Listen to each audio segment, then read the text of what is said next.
Nobody wants Grandma's designs anymore, Kenneth said with a smug chuckle, his voice echoing through the glass-walled conference room.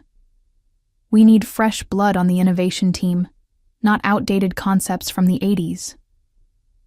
I sat there, my hands folded in my lap, watching 25 years of dedication crumble in front of my colleagues. The late afternoon sun streamed through the windows of Bright Hollow Labs' downtown Phoenix office, casting long shadows across the polished table where my career was being dissected like a failed blueprint.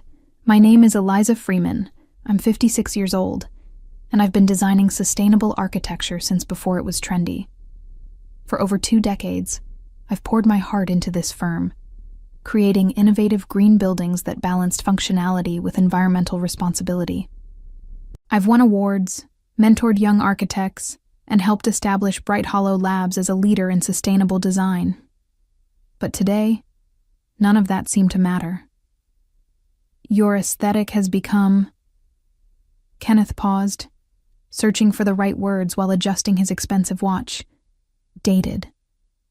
The market wants sleek, modern designs that speak to younger demographics. Your work feels too traditional, too rooted in the past. The other partners nodded in agreement, their faces a mixture of false sympathy and relief that they weren't in my position. I could see how they'd already made up their minds before I'd even walked into the room. This wasn't a discussion, it was an execution. Effective immediately, you'll be transitioning off the innovation team, Kenneth continued, sliding a folder across the table toward me. We're restructuring to focus on more contemporary approaches to sustainable design. You'll be reassigned to our restoration division, working on historical preservation projects. The irony wasn't lost on me. They were relegating me to fixing old buildings while dismissing the very experience that had taught me how to create lasting, beautiful structures. I thought about all the late nights I'd spent perfecting designs, all the client meetings where I'd fought for sustainable materials when they were expensive and unpopular, all the young architects I'd trained who were now sitting silently around this table. I understand, I said quietly, my voice steadier than I felt. When does this transition take effect? Next Monday, Kenneth replied, already shuffling through other papers. Harrison will take over your current projects. We'll make sure the clients are informed of the change. As I gathered my things and walked toward the door, I caught a glimpse of my latest project sketches still pinned to the presentation board. Designs for an innovative, eco-friendly housing complex that combined solar technology with natural ventilation systems. Little did Kenneth know, those dated concepts were about to prove him very wrong. Walking back to my office, I tried to process what had just happened. The hallways of Bright Hollow Labs felt different now, less like home and more like a place where I was merely tolerated. I'd spent so many years here that I could navigate these corridors with my eyes closed, but now everything seemed foreign. I'd joined the firm straight out of graduate school, back when sustainable architecture was considered a niche specialty rather than an industry standard. My mentor, Patricia Holloway, had founded the company with the vision of creating buildings that worked in harmony with their environment. She'd retired 5 years ago, selling her shares to the current partnership, and with her went the soul of the company I'd helped build. Kenneth Morrison had been climbing the corporate ladder ever since, bringing with him a focus on profits over principles. He favored flashy designs that looked good in architectural magazines, but often sacrificed long-term sustainability for immediate visual impact. His idea of innovation was installing smart home technology in otherwise conventional buildings and calling them revolutionary. I thought about my daughter Claire, who lived in Seattle with her 2 children.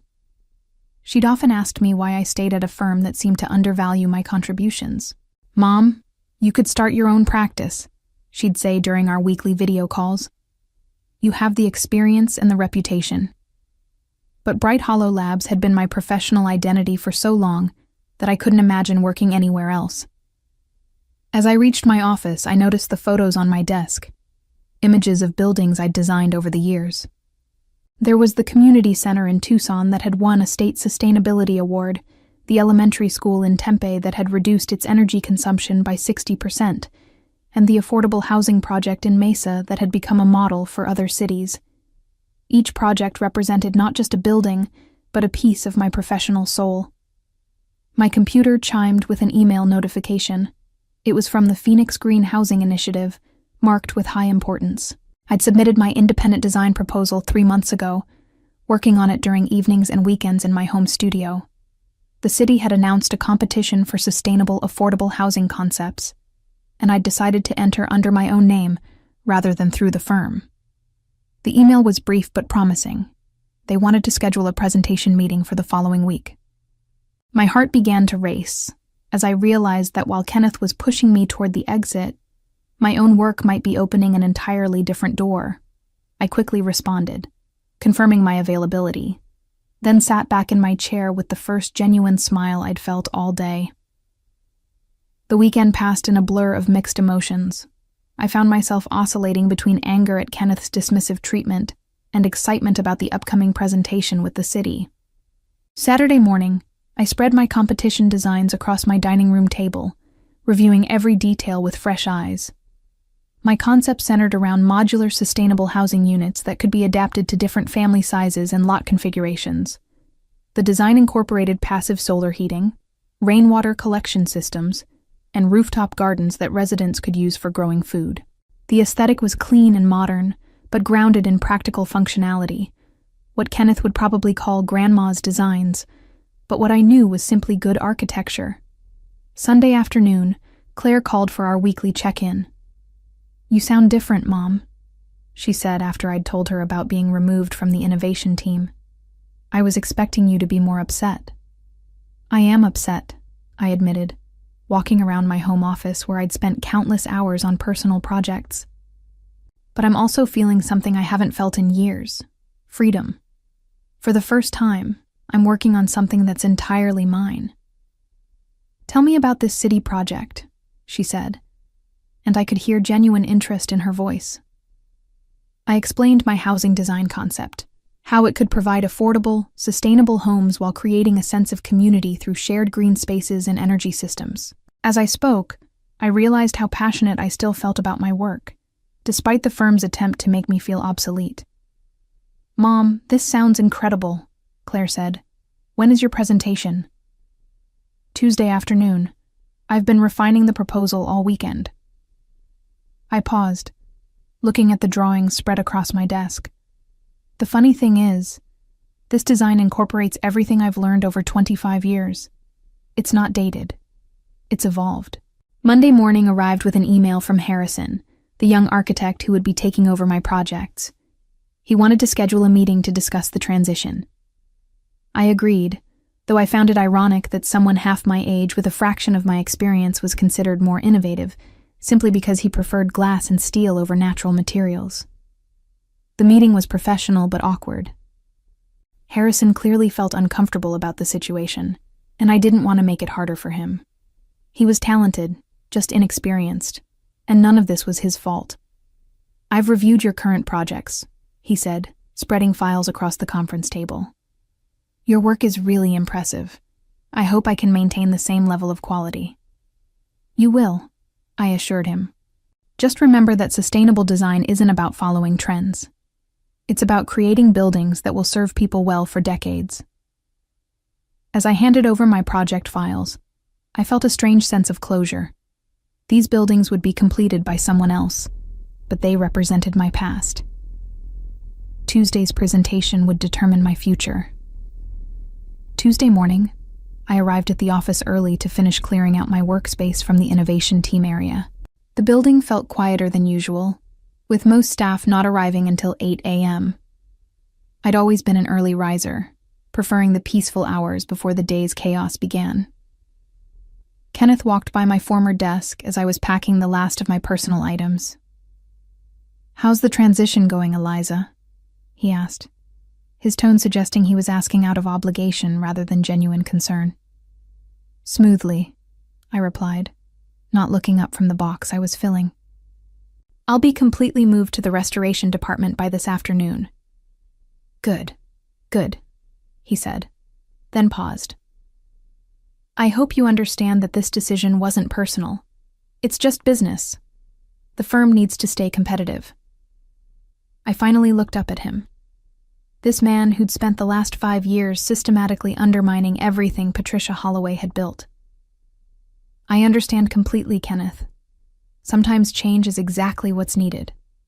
He seemed satisfied with my response and continued toward his corner office. What he didn't know was that in 3 hours, I'd be presenting to the Phoenix Green Housing Initiative Committee, potentially launching a new chapter of my career that would make his definition of competitive look extremely narrow. At 1 p.m., I left the office for my presentation, telling my assistant I had a dentist appointment. The Phoenix City Hall was a 15-minute drive from Bright Hollow Labs, and I used the time to review my talking points one final time. My hands were steadier than I'd expected. Apparently, years of client presentations had prepared me for this moment. The committee meeting room was smaller than I'd anticipated, with 5 members seated around a rectangular table. Dr. Angela Rodriguez, the city's Director of Sustainable Development, led the introductions. The other members included a city planner, a housing advocate, an environmental engineer, and a community representative. Ms. Freeman, Dr. Rodriguez began, we've reviewed your preliminary submission, and we're quite impressed. Your modular approach to sustainable housing addresses several key challenges we're facing in Phoenix. Could you walk us through your concept in more detail? For the next 30 minutes, I presented my design with a passion I hadn't felt in years. I explained how the modular units could be manufactured off-site to reduce construction waste, how the passive solar design would minimize energy costs for residents, and how the integrated community gardens would provide both food security and social connection. The beauty of this system, I said, pointing to my technical drawings, is its adaptability. A young couple might start with a 1-bedroom unit, then add modules as their family grows. Empty nesters could downsize by removing sections, which could then be used for other families. The environmental engineer leaned forward. What about maintenance costs? These systems look complex. Actually, they're designed for simplicity, I replied. The solar panels and rainwater systems use proven technology with minimal moving parts.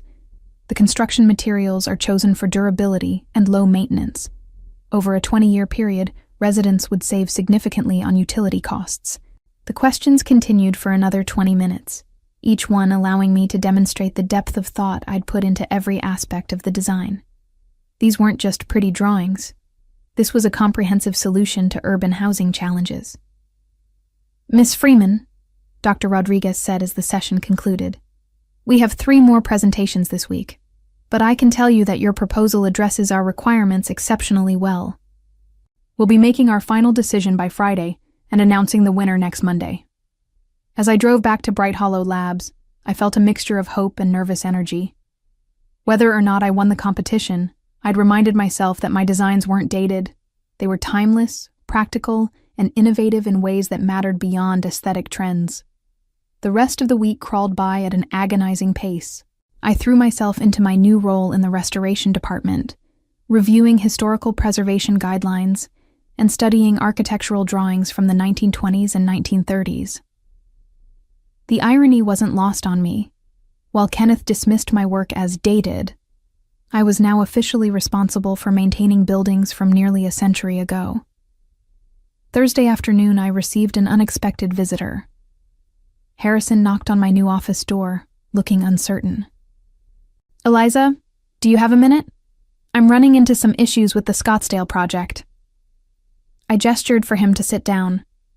The Scottsdale project had been my baby, a mixed-use development that combined residential units with retail space and office areas, all designed around a central courtyard with native desert landscaping.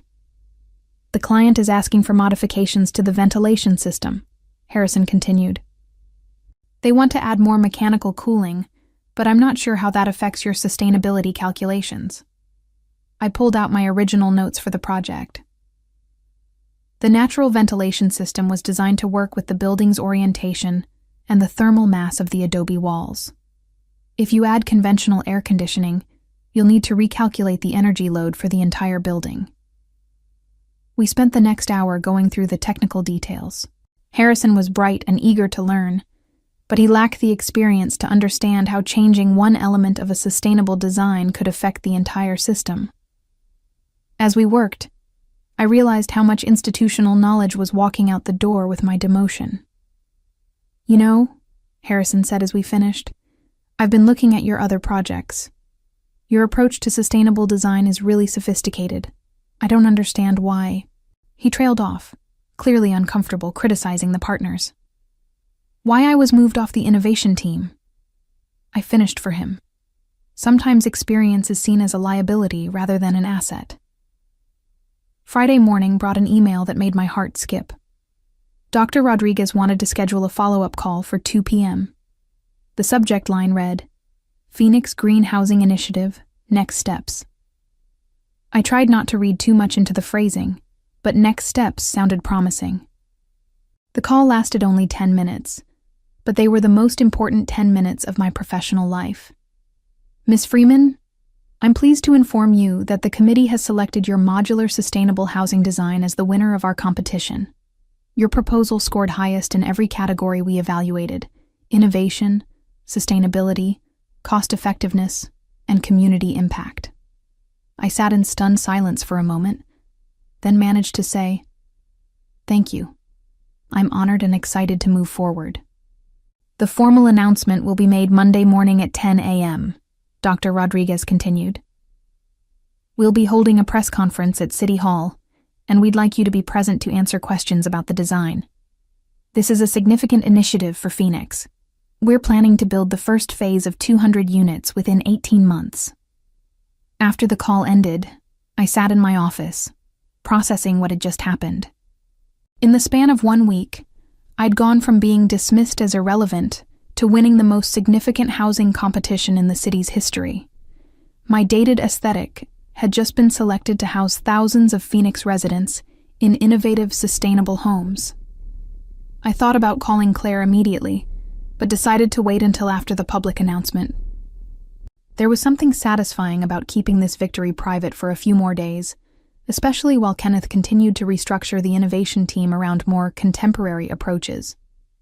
Looking at my calendar, I realized that Monday's press conference would occur during the weekly staff meeting at Bright Hollow Labs. I wondered if anyone would be watching the local news. Monday morning arrived with unusual warmth for October in Phoenix. I'd spent the weekend preparing for the press conference, reviewing my design details and anticipating questions from reporters. The weight of the moment was starting to sink in. This wasn't just a professional victory. It was validation of everything I'd spent my career working toward. I arrived at City Hall 30 minutes early, wanting time to compose myself before facing the cameras. Dr. Rodriguez met me in her office, along with Mayor Patricia Thompson and several other city officials. "Ms. Freeman, before we begin, I want you to know how impressed we were with your presentation," Mayor Thompson said.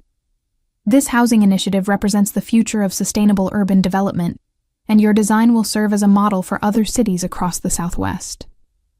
The press conference was held in the main lobby of City Hall, with local television stations, newspaper reporters, and representatives from architectural publications in attendance. As I stood at the podium beside the mayor, I thought about all the late nights I'd spent working on this design in my home studio, never imagining it would lead to this moment. "Today, we're proud to announce the winner of Phoenix's Green Housing Initiative," Mayor Thompson began. "After reviewing proposals from firms across the region, we've selected an innovative modular design that will provide affordable, sustainable housing while creating vibrant communities for our residents." She turned to me, and I stepped forward to address the audience. "This design represents 25 years of learning how to create buildings that serve both people and the environment," I began. "These homes will use 60% less energy than conventional housing while providing residents with gardens, community spaces, and the flexibility to adapt their living spaces as their needs change." The questions from reporters were thoughtful and detailed. A journalist from the Arizona Republic asked about construction timelines, while a representative from Architectural Digest wanted to know how the design addressed Phoenix's unique climate challenges. With each answer, I felt my confidence growing. "Miss Freeman," a reporter from Channel 12 asked, "I understand you're an architect with Bright Hollow Labs. How does your firm feel about this selection?" I paused, choosing my words carefully. This was an independent submission. I developed this design on my own time, using my personal experience and vision for sustainable housing. As the press conference concluded, I noticed several familiar faces in the crowd. Word had apparently spread quickly through Phoenix's architectural community. I saw colleagues from other firms, former clients, and even a few current Bright Hollow Labs employees who had obviously left work to attend. My phone buzzed with a text from Claire. "Mom, I just saw the news online. I'm so proud of you." Her message was followed by a string of celebration emojis. The drive back to Bright Hollow Labs felt surreal. I'd just been announced as the winner of the city's most significant housing competition, but I still had to return to my desk in the restoration department and pretend this was just another Monday. As I walked through the office lobby, I could feel eyes following me. The news had clearly reached the firm. Janet, the receptionist, gave me a knowing smile and a thumbs up. Several junior architects stopped their conversations to congratulate me. I made it to my office without encountering Kenneth, but I knew that conversation was inevitable. My phone was already buzzing with calls from reporters wanting follow-up interviews, and my email inbox was filling with congratulatory messages from colleagues across the industry. By noon, it was clear that my dated aesthetic had just become the most talked-about architectural design in Phoenix. The irony was delicious, but I wasn't finished yet. Kenneth appeared in my office doorway at 1 p.m., his expression a careful mask of professionalism that couldn't quite hide his frustration. "Eliza, congratulations on your competition win," he said, stepping inside and closing the door behind him. "Quite an achievement." "Thank you," I replied, not looking up from the historical preservation documents I was reviewing. "I'm pleased the city appreciated the design."